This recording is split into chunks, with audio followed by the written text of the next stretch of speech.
নতুন রেকর্ড গড়লেন আর্টেমিস 2 এর 4 নভোচারী। আর এই ঐতিহাসিক দিনের সবচেয়ে অবিস্মরণীয় অংশ কোনটি ছিল? মার্কিন প্রেসিডেন্ট ডোনাল্ড ট্রাম্পের প্রশ্নের উত্তরে বিস্ময়কর সব দৃশ্য দেখতে পাওয়ার অভিজ্ঞতার কথা এভাবেই বললেন আর্টেমিস 2 এর নভোচারী commander Reid Wiseman.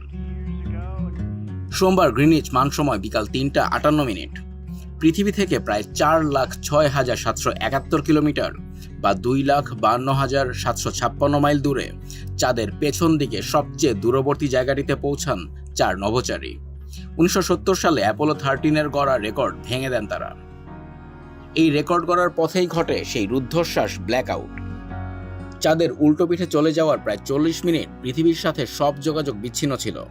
Pilot Victor Glover জানান, সেই নিস্তব্ধতায় তিনি কিছুক্ষণ প্রার্থনাও করেছিলেন, কিন্তু তখনও চাঁদের দূরবর্তী অংশের বৈজ্ঞানিক পর্যবেক্ষণ ও প্রাপ্ত তথ্যগুলো লিপিবদ্ধ করা লেগেছিল বলে জানান তিনি।